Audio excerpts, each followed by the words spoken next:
Hello ಎಲ್ಲರಿಗೂ ನಮಸ್ತೆ, welcome back to ಮೌನ ವಿಶು ಕನ್ನಡ ಬ್ಲಾಗ್ಸ್. ಎಲ್ಲರೂ ಹೇಗಿದ್ದೀರಾ? ಐ ಹೋಪ್ ಎಲ್ಲರೂ ಚೆನ್ನಾಗಿದ್ದೀರಾ ಅಂತ.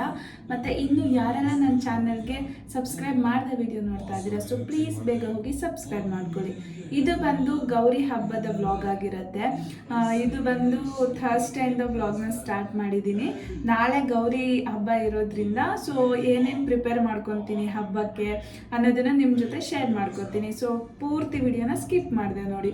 ಇವಾಗ ಟೈಮ್ ಬಂದು ಅರೌಂಡು 5:30 ಆಗಿದೆ. ಸೊ ತಲೆಗೆಲ್ಲ ಸ್ನಾನ ಮಾಡಿ ನಾನು ಆಲ್ಮೋಸ್ಟ್ ಏನಾದರೂ ಹಬ್ಬಗಳಿದ್ರೆ ಹಿಂದಿನ ದಿನವೇ ದೇವ್ರ ಪಾತ್ರೆಗಳೆಲ್ಲ ಕ್ಲೀನ್ ಮಾಡಿಟ್ಟು ಪ್ರಿಪೇರ್ ಮಾಡ್ಕೋತೀನಿ. ಸೊ ನಾಳೆ ಹಬ್ಬಕ್ಕೆ ದೇವ್ರ ಪಾತ್ರೆಗಳನ್ನ ಇವಾಗ ಸಿಹಿ ಮಲಗಿದ್ದಾಳೆ, ಅವಳು ಎದ್ದೇಳೋ ಅಷ್ಟರೊಳಗಡೆ ದೇವ್ರ ಪಾತ್ರೆಗಳನ್ನು ಕ್ಲೀನ್ ಮಾಡಿ ಎಲ್ಲ ಇಡಬೇಕು. ಅದಾದಮೇಲೆ ಒಬ್ಬಟ್ಟಿಗೆ ಕೂಡ ಇವತ್ತೇ ಪ್ರಿಪೇರ್ ಮಾಡಿಡೋಣ ಅಂತ ಅಂದ್ಕೊಂಡಿದ್ದೀನಿ. ಸೊ ನೋಡೋಣ ವ್ಲಾಗ್ ಹೆಂಗೆ ಆಗತ್ತೆ ಅಂತ. So stay tune. ಆ್ಯಂಡ್ ಇನ್ನೊಂದೇನಂತ ಹೇಳಿದ್ರೆ, ನೀವು ದೇವ್ರ ಪಾತ್ರೆನ ಹೇಗೆ ಕ್ಲೀನ್ ಮಾಡ್ಬೋದು, ನಿಮಗೆ ಈ ಒಂದು ವಸ್ತು ಇದ್ದರೆ ಸಾಕು, ನಿಮ್ಮ ದೇವ್ರ ಪಾತ್ರೆ ಏನಿರುತ್ತಲ್ಲ ಅದು ಫಳ ಅಂತ ಹೊಡೆಯೋ ಥರ ಮಾಡ್ಬೋದು. ಅದು ಯಾವ ವಸ್ತು ಅಂತ ನಾನಿವಾಗ ದೇವ್ರ ಪಾತ್ರೆನ ಹೇಗೆ ಕ್ಲೀನ್ ಮಾಡ್ತೀನಿ ಅಂತ ತೋರಿಸ್ತೀನಿ. ನಮ್ಮ ಮನೆಯಲ್ಲಿ ದೇವ್ರ ಪಾತ್ರೆಗಳು ಅಂತ ಇರೋದು ಇಷ್ಟೇ. ಅಂದರೆ ಈ ಮನೆಯಲ್ಲಿ ಎಕ್ಸ್ಟ್ರಾ ದೇವ್ರ ಮನೆ ಆ ಥರ ಏನೂ ಇಲ್ಲ. ಸೊ ನಾವೇನೇ ವಾಲಿಗೆ ಸ್ಟ್ಯಾಂಡ್ ಬರುತ್ತಲ್ವಾ ದೇವ್ರದ್ದು, ಸೊ ಅದನ್ನು ಸ್ಟಿಕ್ ಮಾಡಿದ್ದೀವಿ ಅಷ್ಟೇ. ಸೊ ಹಾಗಾಗಿ ನಾನು ತುಂಬ ಮಿನಿಮಲ್ ಆಗಿ ದೇವ್ರ ವಸ್ತುಗಳನ್ನ ಇಟ್ಕೊಂಡಿದ್ದೀನಿ. ಸೊ ಇಷ್ಟೇ ಇರೋದು. ಇಲ್ಲಿ ಸಾಲ್ಟ್ ವಾಟರ್ ಆಗಿರೋದ್ರಿಂದ ಒಂದು 4 days ವಾಶ್ ಮಾಡಿಲ್ಲ ಅಂದರೆ ಸಾಕು, ಈ ಥರ ಆಗೋಗ್ಬಿಡತ್ತೆ ಪಾತ್ರೆಗಳೆಲ್ಲ. ಸೊ ಇವಾಗ ಇದನ್ನೆಲ್ಲ ಹೇಗೆ ಕ್ಲೀನ್ ಮಾಡ್ತೀನಿ ಅಂತ ನಿಮ್ಮ ಜೊತೆ ಶೇರ್ ಮಾಡ್ಕೊತೀನಿ. ಮೊದಲು ಈ ಥರ ಇದನ್ನೆಲ್ಲ ನೀರಲ್ಲಿ, ಅಂದರೆ ಇದ್ರೊಳಗಡೆ ನೀರೆಲ್ಲ ಹಾಕಿಟ್ಟಿರ್ತೀವಲ್ಲ ಕಳ್ಸೋಕ್ಕೆ, ಸೊ ಅದನ್ನೆಲ್ಲ ನೀರಲ್ಲಿ ಸ್ವಲ್ಪ ನೆನೆಸ್ಬಿಟ್ಟು ಮೊದಲು ಹುಣಸೆ ಹಣ್ಣನ್ನು ನಾನು ಪಾತ್ರೆಗೆಲ್ಲ ಹಚ್ತೀನಿ. ಹಚ್ಚಿ ಒಂದು 2 minutes ಬಿಡ್ತೀನಿ.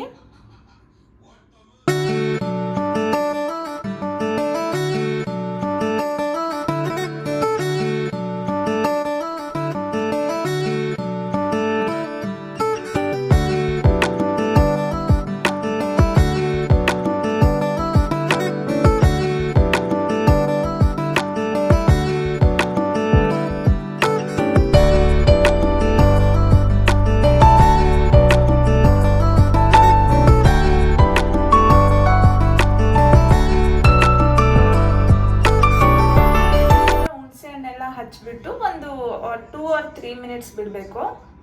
ಆ್ಯಂಡ್ ನಾನು ಹುಣಸೆ ಹಣ್ಣೆಲ್ಲ ಹಚ್ಚಾದ್ಮೇಲೆ ಯಾವುದೇ ರೀತಿ, ಬೇರೆಯವರೆಲ್ಲ ಹೇಳ್ತಾರೆ ನಿಮಗೆ ಕೆಲವೊಬ್ರು ಗೋಧಿ ಹಿಟ್ಟನ್ನು ಯೂಸ್ ಮಾಡ್ತಾರೆ, ಮತ್ತು ಸಬೀನಾನು ಕೂಡ ತುಂಬ ಚೆನ್ನಾಗಿರುತ್ತೆ. ಬಟ್ ನಾನು ನೋಡಿರೋ ಥರ ನೀವು ಯಾವುದೇ ಪೌಡರ್ ಹಚ್ಚಿ ಟೈಮ್ ವೇಸ್ಟ್ ಮಾಡೋದಕ್ಕಿಂತ ಇದು ಒಂದು ಪೀತಾಂಬರಿ ಇದ್ದರೆ ಸಾಕು. ನಿಮಗೆ ಏನು ಪಾತ್ರೆಗಳನ್ನು ನಿಜವಾಗ್ಲೂ ಚೆನ್ನಾಗಾಗತ್ತೆ. ದೇವ್ರ ಪಾತ್ರೆಗಳು ನೀವು ನೋಡ್ಬೋದು, ಬೇಕಿದ್ರೆ ಬೆಳ್ಳಿ ಪಾತ್ರೆಗಳು ಅಷ್ಟೇ ತುಂಬ ಚೆನ್ನಾಗಾಗತ್ತೆ.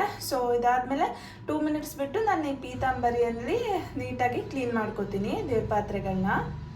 ಮತ್ತು ಇನ್ನೊಂದೇನಂತ ಹೇಳಿದ್ರೆ, ನಾವು ಈ ಥರ ಇದನ್ನ ನಮ್ಮ ಕಡೆ ಕಾಯಿ ಜಿಂಗು ಅಂತ ಹೇಳ್ತಾರೆ, ಕಾಯ್ದು ಮೇಲ್ಗಡೆ ಇರುತ್ತೆ ಅಲ್ವಾ, ಸೊ ಅದು ನಾನು ಯಾಕೆ ನಾರ್ಮಲಿ ಪಾತ್ರೆನ ವಾಶ್ ಮಾಡ್ತೀವಲ್ಲ ಅದರಲ್ಲಿ ವಾಶ್ ಮಾಡೋದಿಲ್ಲ ದೇವ್ರ ಪಾತ್ರೆಗಳನ್ನ.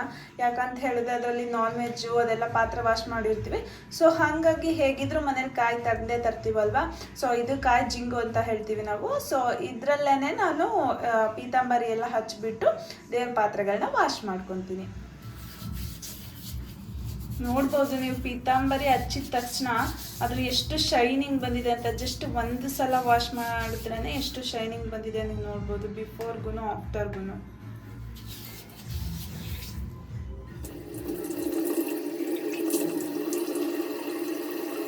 ಎಷ್ಟು ಚೆನ್ನಾಗಿ ಕ್ಲೀನ್ ಆಗುತ್ತೆ ಪೀತಾಂಬರಿನ ಯೂಸ್ ಮಾಡಿದ್ರೆ. ಬಿಫೋರ್ ಆ್ಯಂಡ್ ಆಫ್ಟರ್ ನೀವು ನೋಡ್ಬೋದು ಹೇಗಿತ್ತು ಮತ್ತು ಇವಾಗ ಎಷ್ಟು ಚೆನ್ನಾಗಿ ಕ್ಲೀನ್ ಆಗಿದೆ ಅಂತ. ಸೊ ಪೀತಾಂಬರಿ ಬೆಸ್ಟ್ ಅಂತಲೇ ಹೇಳ್ಬೋದು ನನಗನ್ಸಿದ ಪ್ರಕಾರ. ಪೂಜೆ ಪಾತ್ರೆ ಎಲ್ಲ ಕ್ಲೀನ್ ಮಾಡಾಯಿತು. ಸೊ ಒಬ್ಬಟ್ಟು ಹೂರ್ಣ ಇರುತ್ತಲ್ಲ, ಅದು ಇವಾಗಲೇ ಪ್ರಿಪೇರ್ ಮಾಡಿಡೋಣ ಅಂತ. ಯಾಕಂತ ಹೇಳಿದ್ರೆ ನಾಳೆ ಗೌರಿ ಹಬ್ಬ ಆಗಿರೋದ್ರಿಂದ ಬೆಳಿಗ್ಗೆ ಬೇಗ ಎದ್ದು ಪೂಜೆ ಮಾಡಬೇಕು, ಮತ್ತು ಹೊಸ್ಲಿಗೆಲ್ಲ ಪೂಜೆ ಮಾಡಬೇಕಂದ್ರೆ ನಾವು ಡೋರ್ಗೆಲ್ಲ ಪೂಜೆ ಮಾಡ್ತೀವಿ. ಸೊ ಹಾಗಾಗಿ ನನ್ನ ಹಸ್ಬೆಂಡ್ ಆಫೀಸೆಲ್ಲ ಇದ್ದರೆ ಅಷ್ಟು ಬೇಗ ಹೂರ್ಣ ಎಲ್ಲ ಪ್ರಿಪೇರ್ ಮಾಡೋದಕ್ಕಾಗೋದಿಲ್ಲ. ಮತ್ತು ಇಲ್ಲಿ ಬಂದು ನಾನು ಬೇಳೆ ಒಬ್ಬಟ್ಟು ಮಾಡ್ತಿರೋದ್ರಿಂದ ಗ್ರೈಂಡರಲ್ಲೇ ರುಬ್ಕೋಬೇಕು, ಮಿಕ್ಸಿಲೆಲ್ಲ ಸ್ವಲ್ಪ ಕಷ್ಟ ಆಗತ್ತೆ. ಸೊ ಹಾಗಾಗಿ ನಮ್ಮ ಮನೆಯಲ್ಲಿ ಇಲ್ಲಿ ಗ್ರೈಂಡರ್ ಎಲ್ಲ ಹಾಸನಲ್ಲಿದೆ. ಸೊ ಇಲ್ಲೇ ಗ್ರೈಂಡರ್ ಶಾಪ್ ಇದೆ, ಸೊ ಅಲ್ಲಿ ಹೋಗಿ ರುಬ್ಬಿಸ್ಕೊಂಬರ್ಬೇಕು. ಮತ್ತು ನಾಳೆ ಎಲ್ಲ ಹಬ್ಬ ಇರೋದ್ರಿಂದ ಮೇ ಬಿ ಅಲ್ಲೂ ಕೂಡ ಬ್ಯುಸಿ ಆಗ್ಬೋದು, ತುಂಬ ಜನ ಇರ್ಬೋದು ಅಂತ ಇವಾಗಲೇ ನನ್ನ ಹಸ್ಬೆಂಡ್ ಬರೋಷ್ಟರೊಳಗಡೆ ಹೂರ್ಣಕ್ಕೆಲ್ಲ ಪ್ರಿಪೇರ್ ಮಾಡ್ಕೊತೀನಿ. ನನ್ನ ಹಸ್ಬೆಂಡ್ ಬಂದಮೇಲೆ ಹೋಗಿ ಅಲ್ಲಿ ಗ್ರೈಂಡ್ ಮಾಡಿಸ್ಕೊಂಬರ್ಬೇಕು. ಸೊ ಬೇಳೆ ಒಬ್ಬಟ್ಟನ್ನು ನನಗೂ ಮುಂಚೆ ಬರ್ತಾ ಇರಲಿಲ್ಲ. ನಾನು ನಮ್ಮ ಅತ್ತೆ ಹತ್ರ ಕಲ್ತ್ಕೊಂಡಿದ್ದು ಹೆಂಗೆ ಮಾಡೋದು ಈಸಿಯಾಗಿ ಅಂತ. ಸೊ ನಿಮಗೂ ಸಿಂಪಲ್ ಸ್ಟೆಪ್ಸಲ್ಲಿ ಈಸಿಯಾಗಿ ಮತ್ತು ಟೇಸ್ಟಿಯಾಗಿ ಬೇಳೆ ಒಬ್ಬಟ್ಟು ಹೇಗೆ ಮಾಡೋದು ಅಂತ ನಿಮ್ಮ ಜೊತೆ ಶೇರ್ ಮಾಡ್ಕೊತೀನಿ. ಒಬ್ಬಟ್ಟು ಮಾಡೋದಕ್ಕೆ ಈ ಗ್ಲಾಸಲ್ಲಿ ನಾನು 1 ಗ್ಲಾಸ್ ಆಗೋವಷ್ಟು ತೊಗರಿ ಬೇಳೆನ ತೊಗೊಂಡಿದ್ದೀನಿ. ನೀವು ಬರೀ ತೊಗರಿ ಬೇಳೆಯಲ್ಲೇ ಮಾಡ್ಬೋದು. ಒಂದು ಟೈಮ್ ನಾನು ಮಾಡಿದ್ದೆ, ಬಟ್ ಅದು ತುಂಬ ಹೂರ್ಣ ತೆಳುವಾಗ್ಬಿಟ್ಟಿತ್ತು, ನನಗೆ ಗೊತ್ತಿರಲಿಲ್ಲ. ಕಡಲೆಬೇಳೆನೂ ಆ್ಯಡ್ ಮಾಡಿದ್ರೆ ಚೆನ್ನಾಗಿರುತ್ತೆ. ಮತ್ತು ಕಡಲೆಬೇಳೆ ಆ್ಯಡ್ ಮಾಡೋದ್ರಿಂದ ನೀವು ಹೂರ್ಣ ಕನ್ಸಿಸ್ಟೆನ್ಸಿ ಚೆನ್ನಾಗಿ ಬರುತ್ತೆ. ಫಸ್ಟ್ ಟೈಮ್ ನಾನು ಏನು ಮಾಡಿಬಿಟ್ಟಿದ್ದೆ ಅಂದರೆ ತೆಳು ಮಾಡಿಬಿಟ್ಟಿದ್ದೆ. ಆಮೇಲೆ ನಮ್ಮ ಅತ್ತೆ ಹೇಳಿದ್ರು ಬರೀ ತೊಗರಿ ಬೇಳೆದು ಮಾಡಬಾರ್ದು, ಅಂದರೆ ಹೊಸ್ದಾಗಿ ಮಾಡ್ತಿರ್ತೀವಲ್ವ, ನಿಮಗೆಲ್ಲ ಕನ್ಸಿಸ್ಟೆನ್ಸಿ ಗೊತ್ತಾಗಲ್ಲ. ಸೊ ಹಾಗಾಗಿ ಎಷ್ಟು ತೊಗರಿ ಬೇಳೆ ಆ್ಯಡ್ ಮಾಡ್ಕೊತೀವಲ್ವ, ಸೊ ಅದೇ ಪ್ರಮಾಣದಲ್ಲಿ ಸೇಮ್ 1 ಗ್ಲಾಸ್ ಆಗೋಷ್ಟು ಕಡಲೆಬೇಳೆನ 1 ವಿಷಲ್ ಹಾಕಿಸ್ಕೊಬೇಕು. ಜಾಸ್ತಿ ವಿಷಲ್ ಹಾಕಿದ್ರೆ ಅದು ನಿಮಗೆ ತೆಳುವಾಗ್ಬಿಡುತ್ತೆ, ಅಂದರೆ ಬೇಳೆ ಎಲ್ಲ ಕಲಸೋಗ್ಬಿಡುತ್ತೆ, ಅದು ಸರಿಯಾಗಿ ಬರೋದಿಲ್ಲ. ಸೊ ಹಾಗಾಗಿ 1 ವಿಷಲ್ ಅಷ್ಟೇ ಕೂಗಿಸ್ಕೊಬೇಕು ಕುಕ್ಕರಲ್ಲಿ. ನೀವು ಪಾತ್ರೆಯಲ್ಲಿ ಕೂಡ ಬೇಯಿಸ್ಕೋಬೋದು. ನಾವು ಅದನ್ನು ಬೇಳೆ ದಿಂಡು ಹೊಡೆಯೋದು ಅಂತ ಹೇಳ್ತೀವಿ. ಸ್ವಲ್ಪ ಗಟ್ಟಿ ಇರುವಾಗಲೇ ನೀವು ತೆಗ್ದುಬಿಟ್ರೆ ಕನ್ಸಿಸ್ಟೆನ್ಸಿ ಗೊತ್ತಾಗುತ್ತೆ. ಮತ್ತು ಹೊಸ್ದಾಗಿ ಮಾಡ್ತಿರೋರಿಗೆ ಗೊತ್ತಾಗಿಲ್ಲ ಅಂದರೆ 1 ವಿಷಲ್ ಹಾಕಿಸ್ಕೊಳ್ಳಿ ಸಾಕು. ಮತ್ತು ವಾಟರ್ ನಿಮಗೆ ಎಷ್ಟು ಬೇಕು ಅಷ್ಟು ಆ್ಯಡ್ ಮಾಡ್ಕೊಳ್ಳಿ. ನಾನಿಲ್ಲಿ ಜಾಸ್ತಿ ವಾಟರ್ ಆ್ಯಡ್ ಮಾಡ್ಕೊತಿದ್ದೀನಿ, ಯಾಕಂತ ಹೇಳಿದ್ರೆ ಇದು ಬೇಳೆ ಕಟ್ಟಲ್ಲಿ ಒಬ್ಬಟ್ಟು ಸಾಂಬಾರು ಮಾಡಿದ್ರೆ ತುಂಬ ಚೆನ್ನಾಗಿರುತ್ತೆ. ಸೊ ಹಾಗಾಗಿ ನಾನು ಸ್ವಲ್ಪ ಜಾಸ್ತಿ ವಾಟರ್ನ ಆ್ಯಡ್ ಮಾಡ್ಕೊತಾ ಇದ್ದೀನಿ. ಅದು ವಿಷಲ್ ಆಗುತ್ತೆ, 1 ವಿಷಲ್ ಬಂದರೆ ಸಾಕು. ಅಷ್ಟರಲ್ಲಿ ನಾನು ಕಾಯಿನ ತುರ್ಕೊಂಡ್ಬಿಡ್ತೀನಿ. ನಾನಿಲ್ಲಿ 2 ಲೋಟ ಬೇಳೆಗೆ 2 ತೆಂಗಿನಕಾಯಿನ ತಗೊಂಡಿದ್ದೀನಿ. ಬೇಳೆ ಒಬ್ಬಟ್ಟು ಸೀಕ್ರೆಟ್ ಏನಂತ ಹೇಳಿದ್ರೆ, ನೀವು ಎಷ್ಟು ತೆಂಗಿನಕಾಯಿನ ಆ್ಯಡ್ ಮಾಡ್ತೀರಾ ಅಷ್ಟು ನಿಮಗೆ ತುಂಬ ಸಾಫ್ಟಾಗಿ ಬರುತ್ತೆ, ಒಬ್ಬಟ್ಟು ಚೆನ್ನಾಗಿ ಬರುತ್ತೆ. ನಮ್ಮನೇಲಿ ಎಲ್ರಿಗೂ ಬೇಳೆ ಒಬ್ಬಟ್ಟೇನೆ ಇಷ್ಟ. ಸೊ ಹಾಗಾಗಿ ನಾನು ಬೇಳೆ ಒಬ್ಬಟ್ಟೆ ಮಾಡ್ತಾ ಇದ್ದೀನಿ. ನಿಮಗೆಲ್ಲ ಯಾವ ಒಬ್ಬಟ್ಟು ಇಷ್ಟ? ಕೆಲವೊಬ್ಬರಿಗೆ ಕಾಯಿ ಒಬ್ಬಟ್ಟು ಮತ್ತು ಬೇರೆ ಬೇರೆ ರೀತಿ ಒಬ್ಬಟ್ಟು ಇರುತ್ತಲ್ಲ, ಅದು ಇಷ್ಟ. ನಮ್ಮ ಮನೇಲಿ ಬೇಳೆ ಒಬ್ಬಟ್ಟು ಇಷ್ಟ. ಸೊ ಹಾಗಾಗಿ ಯಾವಾಗಲೂ ಆಲ್ಮೋಸ್ಟ್ ನಾನು ಬೇಳೆ ಒಬ್ಬಟ್ಟೇನೆ ಮಾಡೋದು.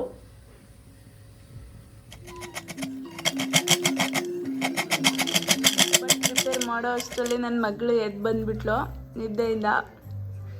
ಸಿಹಿ ಏನದು? ತಿನ್ನಿ ಕಂದ.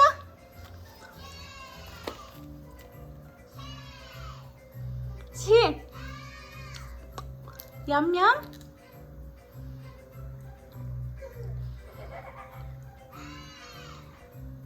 ಎರಡು ತೆಂಗಿನಕಾಯಿನ ಗ್ರೇಟ್ ಮಾಡ್ಕೊಂಡಿದ್ದೀನಿ.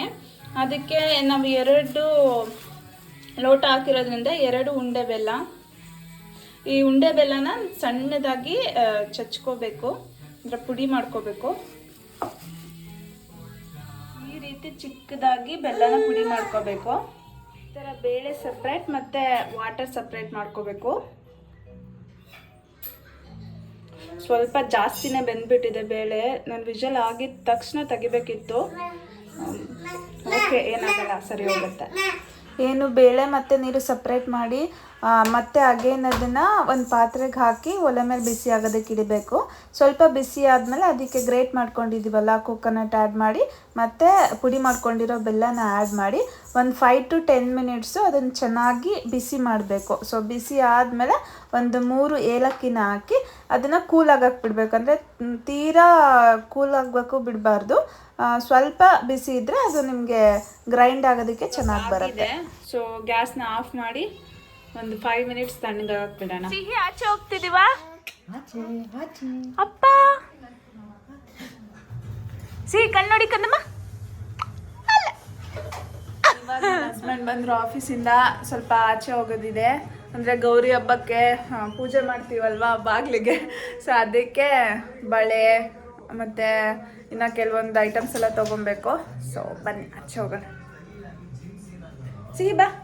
ಇದರಲ್ಲಿ ಇಟ್ಕೊಂಡಿದ್ದೀವಿ ಗ್ರೈಂಡ್ ಮಾಡಿಸ್ಕೊಂಬರೋಕ್ಕೆ. ಸಿ ಕಮ್ ಲೆಟ್ಸ್ ಗೋ.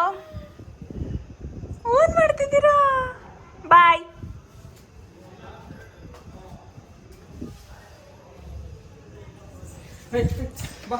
ಮೇಲೆಲ್ಲ ಕೆಳಗೆ ಕದಮ್ಮ.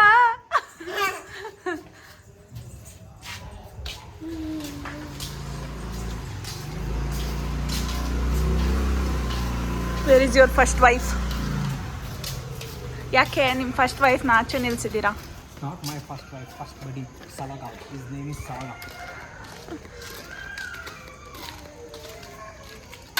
ಆಚೆ ಹೋಗಿ ಅಲ್ಲೇ ಒಬ್ಬಟ್ಟು ಹೂರ್ಣನ ಗ್ರೈಂಡ್ ಎಲ್ಲ ಮಾಡಿಸ್ಕೊಂಡು ಸ್ವಲ್ಪ ಪೂಜೆಗೆ ಹೂವು ಎಲ್ಲ ತೊಗೋಬೇಕಿತ್ತು. ಎಷ್ಟು ಪ್ರೈಸ್ ಹೇಳ್ತಿದ್ದಾರೆ ಅಂತಂದರೆ ಹಬ್ಬದಲ್ಲಿ ಹೂವನ್ನು ಮಾತಾಡ್ಸೋಕ್ಕೆ ಆಗಲ್ಲ, ಅಷ್ಟು ಪ್ರೈಸ್ ಹೇಳ್ತಾಯಿದ್ರು. ಸೊ ಎಲ್ಲ ತೊಗೊಂಡು ಮನೆ ಬರೋ ಅಷ್ಟರಲ್ಲಿ 8:30 ಆಗಿತ್ತು. ಸೊ ಲೇಟ್ ಆಗಿತ್ತು ತುಂಬಾ. ಸೊ ಬೇಗ ಆಗತ್ತೆ ಅಂತ ವೆಜ್ ಫ್ರೈಡ್ ರೈಸ್ ಮಾಡಿ ತಿಂದು ಮಲ್ಕೊಂಡ್ವಿ. ಇದು ನೆಕ್ಸ್ಟ್ ಡೇ ಮಾರ್ನಿಂಗ್ ಬ್ಲಾಗು, ಅಂದರೆ ಗೌರಿ ಹಬ್ಬದ ದಿನದ ಬ್ಲಾಗು. ಗೌರಿ ಹಬ್ಬಕ್ಕೆ ನಾವು ಬಂದು ಬೆಳಿಗ್ಗೆ ಬೇಗ ಎದ್ದು ನಾವು ಹೊಸ್ಲು ಅಂದರೆ ಬಾಗಿಲು ಏನಿರುತ್ತೆ ಅಲ್ವಾ ಅದಕ್ಕೆ ಪೂಜೆ ಮಾಡ್ತೀವಿ. ಸೊ ಮೊದಲು ಅದನ್ನೆಲ್ಲ ಕ್ಲೀನ್ ಮಾಡಿಕೊಂಡು ರಂಗೋಲಿ ಎಲ್ಲ ಬಿಟ್ಟು ಅದಕ್ಕೆ ಅಂದರೆ ಗೌರಿಗೆ ಬಾಗಿನ ಇಡೋದು ಅಂತ ಹೇಳ್ತಾರಲ್ವ, ಅದಕ್ಕೋಸ್ಕರ ಒಂದು ಪ್ಲೇಟಲ್ಲಿ ಅಕ್ಕಿ, ಬ್ಲೌಸ್ ಪೀಸು ಮತ್ತು ವಿಳ್ಯದೆಲೆ ಅಡಿಕೆ ಇಟ್ಟು ಒಂದು ಕಾಯಿನ ಹೊಡೆದು ಹೂವು ಎಲ್ಲ ಇಟ್ಟು ಪೂಜೆ ಮಾಡ್ತೀವಿ. ಸೊ ಇದು ನಮ್ಮ ಕಡೆ ಮಾಡ್ತಾರೆ ಈ ಥರ. ಪೂಜೆ ಎಲ್ಲ ಮುಗಿಸಿ ಅಡುಗೆ ಮಾಡೋಣ ಅಂತ ಸ್ನಾನ ಮಾಡ್ಕೊಂಡು ಬಂದು ಅಡುಗೆ ಮಾಡ್ತಾಯಿದ್ದೀನಿ. ನೀವು ನೋಡ್ಬೋದು ಒಬ್ಬಟ್ಟು ಹೂರ್ಣ ಎಷ್ಟು ಚೆನ್ನಾಗಿ ಬಂದಿದೆ ಅಂತ. ಇದನ್ನು ನೀವು ಎಷ್ಟು ದಿನ ಆದರೂ ಫ್ರಿಡ್ಜಲ್ಲಿ ಇಟ್ಕೊಂಡು, ನಾನು ಹಾಗೆ ಮಾಡ್ತೀನಿ, ಫ್ರಿಡ್ಜಲ್ಲಿ ಇಟ್ಟು ನಮಗೆ ಬೇಕಾದಾಗ ಬಿಸಿ ಬಿಸಿದು ಎಷ್ಟು ಬೇಕೋ ಅಷ್ಟು ಹೋಳಿಗೆನ ಮಾಡ್ಕೊತೀನಿ. ತುಂಬ ಅಂದರೆ ತುಂಬ ಚೆನ್ನಾಗಿ ಬಂದಿತ್ತು.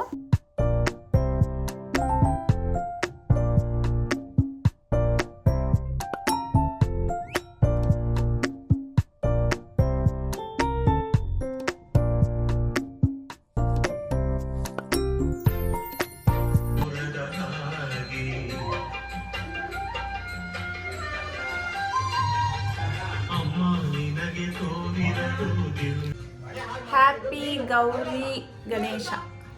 ಹ್ಯಾಪಿ ಗೌರಿ ಹಬ್ಬ. ನಾಳೆ ಗಣೇಶ. ಹ್ಯಾಪಿ ಗೌರಿ ಹಬ್ಬ. ಎಲ್ಲರಿಗೂ ಗೌರಿ ಒಳ್ಳೇದು ಮಾಡಲಿ. ಹಬ್ಬ ಎಲ್ಲ ಆಯಿತು. ಇವಾಗ ನನ್ನ ತಮ್ಮಂಗೆ ವೆಯ್ಟಿಂಗು ಊಟ ಮಾಡೋಕ್ಕೆ. ಸೇಮ್.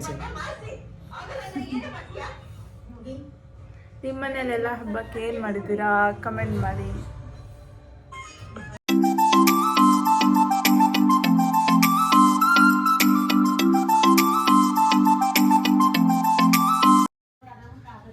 ಹೆಂಗಿದೆ ಒಬ್ಬಟ್ಟು? ಸೂಪರ್.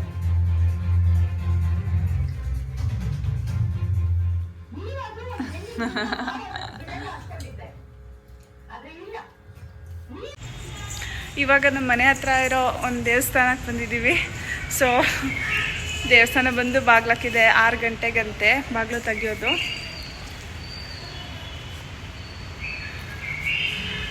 ಸ್ಯಾರಿ ಹೇಗೆ ಕಾಣಿಸ್ತಿದ್ದೀನಿ ಅಂತ ನಾನು ಕಮೆಂಟ್ ಮಾಡಿ ತಿಳಿಸಿ.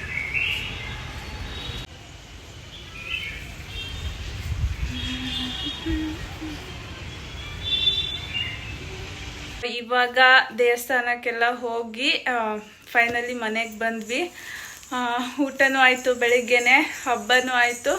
ಇವಾಗ ಫುಲ್ಲು ಟಯರ್ಡ್ ಆಗಿದೆ, ಬೇಗ ಎದ್ದಿದ್ದಲ್ವ. ಸೊ ಇವಾಗ ಪಾಚಿ ಮಾಡೋದು ಅಷ್ಟೇ. ಚೆನ್ನಾಗಾಯಿತು ಗೌರಿ ಹಬ್ಬ ಅಂತಲೇ ಹೇಳ್ಬೋದು. ಪ್ರತಿ ಸಲ ನಾವು ಗಣೇಶ ಗೌರಿ ಹಬ್ಬಕ್ಕೆ ಹಾಸನ್ಗೆ ಹೋಗ್ತಿದ್ವಿ. ಈ ಸಲ ವಿಶ್ವಂಗೆ ವರ್ಕ್ ಇದ್ದಿದ್ದರಿಂದ ಹಾಸನ್ಗೆ ಹೋಗೋಕ್ಕಾಗಿಲ್ಲ. ಸೊ ನೀವು ಯಾರೆಲ್ಲ ಹೇಗೆ ಹಬ್ಬ ಮಾಡಿದ್ರಿ, ನಿಮ್ಮ ಮನೇಲಿ ಹಬ್ಬ ಹೇಗಿತ್ತು ಅಂತ ನನಗೆ ಕಮೆಂಟ್ ಮಾಡಿ ತಿಳಿಸಿ. ಐ ಹೋಪ್ ಈ ವಿಡಿಯೋ ಇಷ್ಟ ಆಗಿದೆ ಅಂತ.